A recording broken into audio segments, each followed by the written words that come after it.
Hi friends, welcome to Hariom Overseas Education Consultants. Thank you very much for the good response you are giving to each video.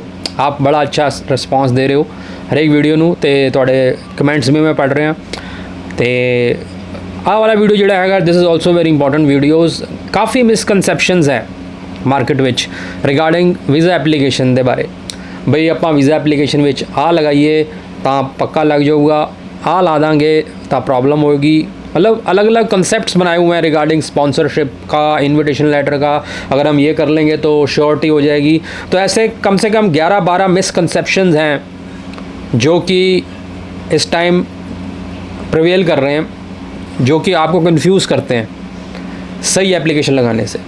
मैं आपको एक बात बताता हूँ, कोई भी ऐसा हार्ड एंड फास्ट रूल नहीं है कि अगर आप ये करते हो तो आपको 100% वीज़ा मिलेगा। हमेशा जब आप फाइल करते हैं वीज़ा एप्लीकेशन, आपको क्या करना है, अपने माइंड में रखना है कि आपने जेन्युइननेस दिखानी है और अपनी प्रोबेबिलिटी जो चीज़ें बढ़ाती हैं एक्सेप्टेंस की वो लगानी है, और जो घटाती हैं प्रोबेबिलिटी आपके रिजेक्शन एक्सेप्टेंस की उनको कम करना है या नहीं लगाना। वो चीज़ें मैं आपको क्लियर करूँगा। इससे आपको हेल्प होगी कि क्या क्या मिसकंसेप्शन है, कई काफ़ी हैं, 11-12 मैं आपको बता रहा हूँ, 1 बाय 1 सब कवर करूँगा। तो उन दोनों के मैं बताऊँगा प्रॉस एंड कॉन्स, क्या मिसकंसेप्शन है और क्या एक्चुअलिटी में है, तो आपको एकदम क्लियर हो जाएगा क्या आपने लगाना है, क्या नहीं लगाना और किस तरह से लगाना है।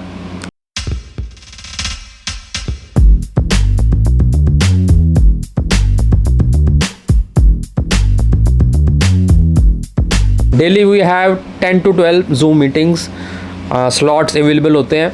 500 रुपये आपने एडवांस पेटीएम करना है, वो आप ईमेल करेंगे dr.amrox11@gmail.com पे, आपको तुरंत मिल जाएगा। क्यों कर रहे हैं जूम मीटिंग? क्योंकि हर एक केस डिफरेंट है।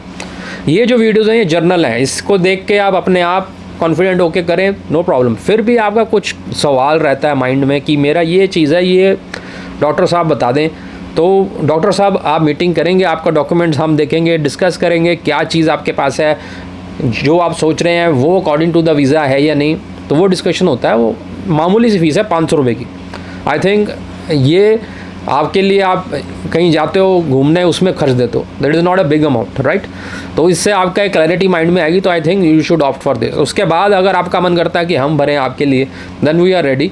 अगर आप अपने यहाँ भरें then it is also very nice. हम तो चाहते ही हैं कि ये जो चीज़ें हैं ये टूटें, ये जो लूट मार मची हुई है इस मार्केट में, उसको हटाया जाए। ठीक है फ्रेंड्स, बाकी कईयों को नहीं समझ लगता बिल्कुल, वो हम that is also a genuine thing, then we welcome those person कि हम आपका फिल कर देंगे। वीज़ा हम अपनी फ़ीस, ये हमारा रूल है, वीज़ा लगने के बाद ही लेते हैं। और ये भी हमारा रूल है, हम वही फ़ाइल उठाते हैं जिसमें आपके डॉक्यूमेंट्स लीगल तरह से सही हैं। अगर नहीं होगा तो आपको बताएंगे हम आपका पेज क्यों लगाएं जब उसमें प्रोबेबिलिटी कम है। ठीक है, केस की प्रोबेबिलिटी डॉक्यूमेंट्स को देख के पता लग जाती है, रिजेक्शन की, एक्सेप्टेंस की हम चांस कहते हैं कि इतना चांस हो सकता है अगर आप ये सब लगाएंगे। बाकी फाइनल जो चीज़ है वो एम्बेसी ऑफिसर के तैयार उसमें है, क्योंकि ये एक चीज़ इसमें जीतती है, वो है जेन्युइननेस। जो बंदा जितना जेन्युइन है ना, उसका ये नहीं है कि उसने बहुत बड़ा बैलेंस दिखाया। हमने ऐसे केस भी लगाए हैं जो जेन्युइन था, बंदा टैक्सी ड्राइवर है, उसके साथ थोड़ी सी इनकम है, रेगुलर इनकम है, पर दिखा रहा है, उसके बाद प्रूफ है, जेन्युइन मैटर दिखा रहा था कि मैंने विज़िट करना है, घूमने जाना, घूमने का मेरे को शौक़ है, उसका वीज़ा लग गया। अब यहाँ पर ऐसे बंदे भी हैं 50-50 लाख रुपए दिखाए हुए हैं, फिर भी वीज़ा रिफ्यूज़ होता है। तो जो ऑफिसर है उसको पता लग जाता है कि आपका इंटेंशन क्या है। तो वो अगर आपकी जेन्युइन है, आपके डॉक्यूमेंट्स वो जेन्युइन दिखा रहे हैं, तो आपका वीज़ा ज़रूर लगेगा। ठीक है, अब बात करते हैं मिसकंसेप्शंस की, जो 1 बाय 1 मैं सारी करूँगा। 11-12 आपके साथ में मेन है। सबसे पहले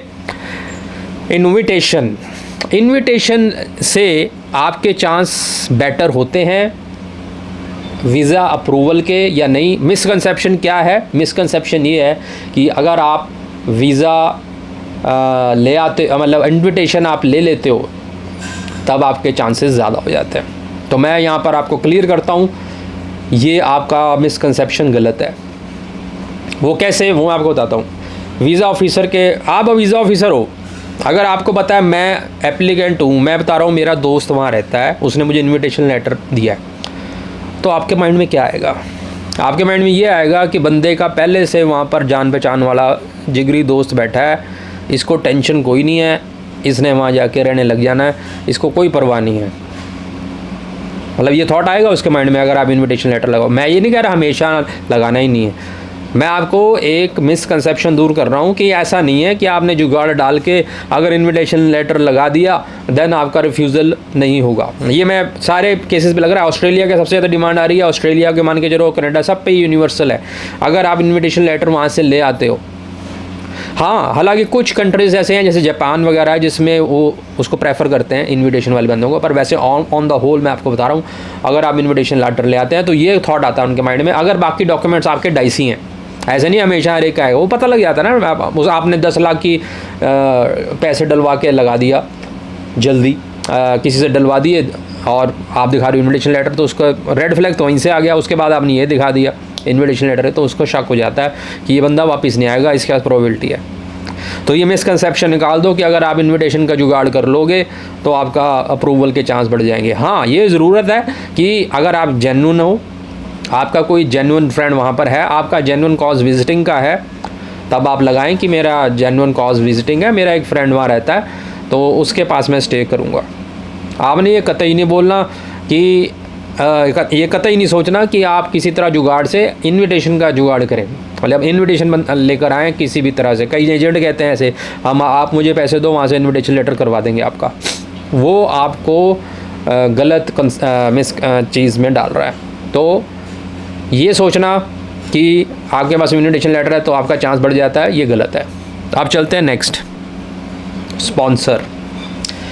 अब इन्विटेशन और स्पॉन्सर में डिफरेंस है फ्रेंड्स। इन्विटेशन और स्पॉन्सर में कैसे डिफरेंस आता है ये आपको बताते हैं। अब स्पॉन्सर वो होता है जो वहाँ पर एक फॉर्म पर्टिकुलर स्पॉन्सरशिप के लिए रहता है, उसके लिए एक श्योरिटी लगती है कि मैं इसको स्पॉन्सर कर रहा हूँ, इसके यहाँ का खर्चा एवरीथिंग मैं उठाऊँगा। तब अब मैं आपको बताने वाला हूँ कि जो स्पॉन्सर वाला फंडा है, कई सोचते हैं स्पॉन्सर अगर हम लगा लें तो हमारा श्योर शॉट है। That is also A wrong misconception है, जो आपकी गलत सोच है। इससे उल्टा क्या लगता है कि बंदे के पास अपने वहाँ घूमने तक के पैसे हैं नहीं, ये जुगाड़ डाल के अपने स्पॉन्सर के थ्रू वहाँ जाके टिकना चाहता है। ये माइंड में थॉट आता है। अगर आपके पास यहाँ ठीक ठाक सा जुगाड़ है और वहाँ पर आप स्पॉन्सर दिखा रहे हो और कह रहे हो जी हमारा जो वहाँ स्पॉन्सर है उसके पास मैंने जाना है, इधर के आपके फंड्स रूटेडनेस, जो आपको मैं बताता आ रहा हूँ पिछले की, रूटेडनेस दिखाओ, अपनी जड़ें दिखाओ। जिसने नहीं देखा वीडियो मैंने यहाँ दे दिया, जड़ें कैसे दिखानी है, जड़ें मजबूत होनी चाहिए। अगर आपकी जड़ें यहाँ कमज़ोर हैं, आपने उधर से स्पॉन्सर अरेंज कर लिया किसी तरह से और वो लगा दिया, वो नेगेटिव इम्पैक्ट डालेगा आप पे। स्पॉन्सर तब पॉजिटिव, स्पॉन्सर इनवाइटी ये सब तभी पॉजिटिव इम्पैक्ट डालते हैं जब आपका एप्लीकेशन जेन्युइननेस दिखा रही है और आपकी रूट्स यहाँ पर दिखा रही है। हम बात कर रहे हैं विजिटर वीज़ा की, ठीक है, ये आप ध्यान रखें। तो मिसकंसेप्शंस में ये भी एक मिसकंसेप्शन है कि स्पॉन्सर अरेंज कर लो आपका श्योर शॉट लग जाए। नो, ये उल्टा प्रभाव ये पड़ सकता है। इसके बाद मैंने एक पॉइंट लिखा हुआ है, तगड़ा बैंक बैलेंस दिखा दो। Show them big bank balance, you will surely gate visa approval. Wrong. मैंने पीछे एग्जांपल दी थी, 40 लाख बैंक में पड़ा हुआ है, सेविंग में पड़ा हुआ है, easy to access from anywhere, कहीं से भी बंदे उसको यूज़ कर सकते हैं, उनका रिजेक्ट हुआ है। कारण जड़ें नहीं दिखाई गई। जड़ों के कॉन्सेप्ट में उनका जो दिखाया गया दैट इज़ कि वो वापस नहीं आना चाहते, ये शो हो रहा था उसमें से। So that is a thing. तो ये भी एक मिसकंसेप्शन है कि आप बैंक बैलेंस ज़्यादा दिखाएं। बी जेन्युइन, जो आपकी इनकम है, जितना आपका सेविंग है उसको दिखाओ कि ये मेरी सेविंग है, इस तरह से हमारा इनकम है, मिसमैच कोई नहीं है, तब आपको वीज़ा अप्रूवल मिलेगा। अगर कहीं से जुगाड़ करके डलवा लोगे पैसे, ज़्यादा बैंक बैलेंस दिखा दोगे इस चक्कर में कि भाई आपका लग जाएगा, नहीं लगेगा। चौथा, अब चौथी एक सोच बनी हुई है कि हाँ जी ट्रैवल हिस्ट्री दिखाओ। अब अपनी ट्रैवल हिस्ट्री बना लो, आपका विजिटर वीज़ा बड़ी जल्दी लग जाएगा, ऑस्ट्रेलिया का या किसी भी चीज़ का। अपनी ट्रैवल हिस्ट्री बना लो, कुछ ऐसी पास वाली जगहों पे घुमाओ, दुबई में घुमाओ और उसका ट्रैवल हिस्ट्री लगा दो, आपका 100% लग जाएगा।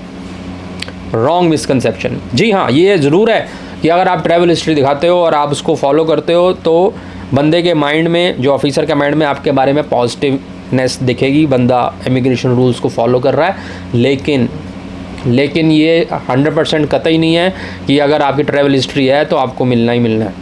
ट्रैवल हिस्ट्री लगेगी, आपका एक पॉजिटिव पॉइंट में टिक लग जाएगा, उसके बाद वो रूटेडनेस देखेगा आपकी मेन, भाई जड़ें पक्की हैं कि नहीं बंदे की, वापस नहीं आना है कि नहीं आना, उत्थे तो नहीं रह जाना, उसने एट द एंड उसने वो देखना है। अगर आपकी जड़ें सही दिख रही हैं, ऊपर से वो आपकी ट्रैवल हिस्ट्री साथ में लग गई पॉजिटिव वाली, देन शॉर्ट आपको लगेगा। बट ये कतई मत माने, नेवर थिंक कि if you have good travel history you will surely gate. तो इस चक्करों में कई लोग क्या करते हैं कि अपनी एम जाना ऑस्ट्रेलिया में है, उससे पहले एम बना लेंगे दुबई में जाके, भाई ट्रैवल हिस्ट्री बन जाएगी, हमें एजेंट ने बोला हिस्ट्री बनाओ, उससे हमारा पॉजिटिव हो जाएगा। नहीं, ऐसे फाइल स्ट्रॉन्ग नहीं होती। कैसे फाइल स्ट्रॉन्ग होती है, आपने वीडियो मैंने बनाया पीछे, कैसे आपने रूटेडनेस दिखानी है, अपनी फाइल स्ट्रॉन्ग कैसे बनानी है, वो आप जाकर देखो, उससे आपको पता लगेगा। उसके बाद एक मिसकंसेप्शन आती है कि जितने उन्होंने डॉक्यूमेंट्स मांगे वो सारे मैंने अगर लगा दिए A to Z, वो नहीं आप देख रहे क्या लगाया, मिसमैच है उसमें, वो नहीं देख रहे आप, वो कह रहे हो हमने सारे भर दिए डॉक्यूमेंट, जो जो वहाँ पे कॉलम था सब उनमें लगा दिए, हमारा पक्का आएगा वीज़ा। Again wrong misconception. ऐसा नहीं है कि अगर आपने लगा दिया, प्रोबेबिलिटी देखी जाती है फ्रेंड्स। प्रोबेबिलिटी आपकी तब अच्छी बनेगी जब आप सही डॉक्यूमेंट्स लगाओगे, सही रूटेडनेस दिखाओगे। खाली खाना भरना, खाना पूर्ति करना, वो आपको नहीं दिलाएगा वीज़ा, ठीक है। तो ये एक मिसकंसेप्शन है। अब एक चीज़ और यहाँ पर मैं बताता हूँ। अगला मिसकंसेप्शन ये है कि अगर उन्होंने कुछ चीज़ें मांगी हैं, सपोज उन्होंने 7 कॉलम बनाए हुए हैं, मैं एक एग्जांपल आपको दे रहा हूँ कि अगर आपके पास स्टेटमेंट दिखाएं, उसके बाद ITR दिखाएं, प्रॉपर्टी है तो मैं आपको कॉलम्स बता रहा हूँ, ये चीज़ें उन्होंने लगाई हैं। अब सपोज़ आपके पास प्रॉपर्टी नहीं है, this is the genuine case, सबके पास आपके नाम पे प्रॉपर्टी नहीं होती, तब ये सोच लेना कि मेरे पास मेरे नाम पे प्रॉपर्टी नहीं है, वो खाना खाली रह गया, मेरा वीज़ा नहीं लगेगा। That is a wrong misconception, that is a misconception. तो ऐसा नहीं होता, आपको अपनी जेन्युइननेस दिखानी है। अगर आपके नाम पर प्रॉपर्टी नहीं है, still you are having good strong roots, वो आप कैसे प्रूव करोगे? आप जॉब दिखाओगे, जॉब अगर प्राइवेट है उसको भी छोड़ो, पर दिखाओ तो सही, जेन्युइननेस दिखाओ कि मेरे पास प्राइवेट जॉब है, ठीक है, मेरा पर्पज़ सिर्फ विज़िट का है, प्रॉपर्टी मेरे नाम पर है नहीं, फादर के नाम पे प्रॉपर्टी है वो लगा दो, साथ में लेटर ले लो कि हम इकट्ठे रहते हैं, and he is the only son, he take care of us also and of my property also, he is the only soul after me, he will take care of that. इस तरह का letter लगवा लो। तो कोई चीज़ आपके पास अगर missing है, उसका ये बना लेना कि मुझे नहीं मिलेगा, दैट इज़ रॉन्ग। ऐसा नहीं होता। अगर आप जेन्युइन हो और जेन्युइननेस दिखाते हो, देन डेफिनेटली आपको मिलेगा, ठीक है जी। बाकी all embassies are very strict, एक ये मिसकंसेप्शन रहता है, ये सारी बहुत सख्त हैं। Yes, most of them are very very very, Australia भी इसमें आता है, पर ऐसा नहीं है कि आप उससे डर से बैठे रहो और अपनी फाइल ही मत लगाओ एंड ऑल, ये भाई सारी स्ट्रिक्ट होती हैं, सारी ऐसे नहीं है। कई बार स्ट्रिक्टनेस वाले में ऑफिसर भी कई बार ऐसे होते हैं जो आपके पास जेन्युइन देखते हैं, ज़्यादा नहीं है उसमें। ये इस चक्करों में नहीं पड़ना कि सब स्ट्रिक्ट है तो हमने लगाना ही नहीं, ओके। एक और मिसकंसेप्शन है कि हम बड़ी जद्दोजहद से सारे जुगाड़ करके वीज़ा अप्लाई कर रहे हैं, तो मल्टीपल एंट्री वाला अप्लाई कर दो भाई, बार बार से आपा मकाओ इकट्ठे ले लो साल का, जिन्ने भी दे दी कंट्री में। अपना ऑस्ट्रेलिया 1 साल का देता है मल्टीपल एंट्री वीज़ा, ठीक है, कई कंट्रियाँ 10-10 साल के भी देती हैं, ठीक है, USA देता है। तो उस चक्कर में मत पड़ जाना कि आपने जाना एक बार ही है, और इस सुस्ती के मारे भाई आगे कौन चक्कर लगाए, कौन द्वारा एप्लीकेशन पर एक बार ही पैसे सारे इकट्ठे भर दो तो इकट्ठा वीज़ा ले लो, क्या दो मल्टीपल एंट्री वीज़ा दो। ये गलती मत कीजिएगा। ऐसे करोगे, अगर आपका पर्पस है ही नहीं मल्टीपल एंट्रीज़ का, वो किस लिए होता है? जैसे कोई पेरेंट्स हैं, उनका बच्चा बाहर रहता है, blood relation, parents well settled हैं, उनका बेटा वहाँ पढ़ने गया है, स्टडी वीज़ा पे गया है या जैसे भी गया है, अब उन्होंने फ्रीक्वेंट उससे मिलना है, तो वो एक जेन्युइन रीज़न है भाई, मेरा ब्लड रिलेशन है वहाँ पर, मुझे बार बार आना है, I am old age senior citizen, I can't handle these hassles again and again, I want multiple entry visa, take money from me once and give me long term visa, multiple entry visiting visa. तो genuine है बंदा, senior citizen है, बहुत धक्के खाए बार बार इन चीज़ों में, बार बार application भरे, एजेंटों के पास जाए, तो वो उनके लिए ठीक है, वो मल्टीपल एंट्री वीज़ा लगाएंगे वो। तो इस तरह से अगर आप and if you are a young lad and आप उसी सुस्ती के कारण कह रहे हो भाई कौन कौन साला इसको बार बार भरेगा, मेरे को आप लगा दो कॉलम, मैंने को साल का वीज़ा मल्टीपल एंट्री लगाओ, स्ट्रेट अवे रिफ्यूज़ कर देगा। अगर आपने सारे डॉक्यूमेंट, रूटेडनेस भी अगर आपने दिखाई है, मेरी जड़ें भी स्ट्रॉन्ग हैं, और ये चीज़ डाल दी वहाँ पे गलत कि मुझे मल्टीपल एंट्री दो, भाई मैं बार बार धक्के नहीं खा सकता, ये चीज़ रॉन्ग है। इससे आपका अच्छी एप्लीकेशन जिसमें सब कुछ है वो भी रिजेक्ट हो जाएगी। अब एक आता है मिसकंसेप्शन कि आप ना ग्रुप में अप्लाई करते हैं, 5-6 लोग जा रहे हैं, एक ही ऑफिस से जा रहे हैं या 5-6 दोस्त जा रहे हैं, तो ये मान लिया जाता है कि 5-6 ग्रुप अगर जा रहा है एक जगह से तो उन सब का लग जाना है वीज़ा। नो, हर एक, आप माँ और बेटा भी जा रहे हो ना, इकट्ठे लगा रहे हो visa, mother and son is applying for the visa, उनको भी वो अलग अलग इंडिविजुअली ट्रीट करते हैं कि मदर के क्या ग्राउंड्स हैं, क्या स्टेटस है सोशियो इकोनॉमिक, बेटे का क्या है, मदर को मिल जाएगा बेटे को नहीं मिलेगा, ये आपने देखा होगा कई बार, ठीक है। तो ग्रुपिज़म का मतलब ये नहीं है अगर आप ग्रुप्स में अप्लाई करते हैं visitor visa to any country कि आपको श्योर शॉर्ट ग्रुप में तो लगना ही है जी, no, they will check each and every individual profile और उसके क्या स्टेटस है उस टाइम पे, क्या डॉक्यूमेंट्स लगाए हैं उस बंदे ने, क्या रूटेडनेस है उस बंदे की इंडिविजुअली, चाहे वो ग्रुप में जा रहा है उसके हिसाब से भी मिलेगा। अगर 6 जा रहे हैं, 6 में से 3 का जेन्युइन केस है, 3 को मिलेगा, 3 का रिजेक्ट हो जाएगा, ठीक है। तो ये भी आप मत दिमाग में डालें कि ग्रुप में लगाएंगे तो पूरे ग्रुप का वीज़ा आ जाएगा। नाउ कुछ लोगों का ये होता है, जैसे मैंने भी आपको बताया था कि फ़्लाइट का अगर आप कंफर्म कर देते हैं, फ़्लाइट रिजर्वेशन का मैंने कहा था, फ़्लाइट का कभी भी नहीं बोला मैंने। तो ये कई लोग कहते हैं जी हम अपनी फ़्लाइट बुक करा लेते हैं, मतलब ख़रीद लेते हैं टिकटें, नो डाउट उससे आपकी फ़ाइल और आपकी जेन्युइननेस दिखेगी स्ट्रांगली, बट ये रिकमेंड नहीं किया जाता और ये श्योर शॉट भी नहीं होता। मैं यहाँ पर आपकी मिसकंसेप्शन जो आपने सोचा हुआ धारणा वो दूर कर रहा हूँ।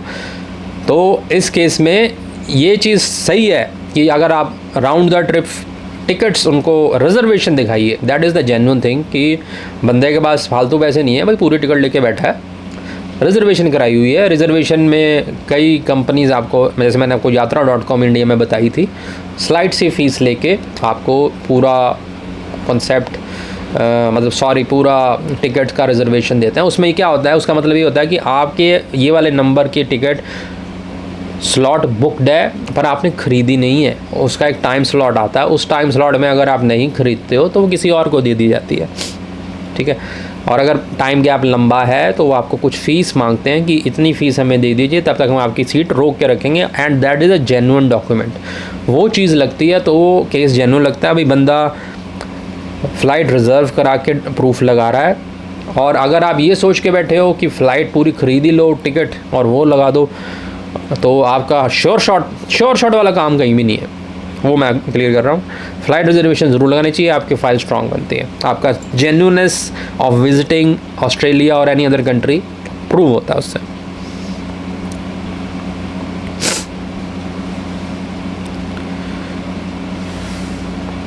तो I think these were the misconceptions जो काफ़ी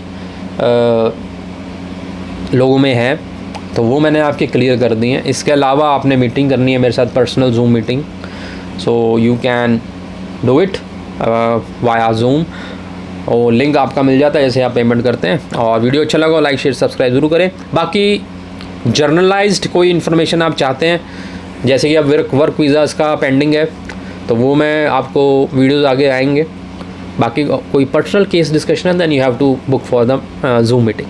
ठीक है friends, thank you, like share subscribe जरूर करें, थैंक यू।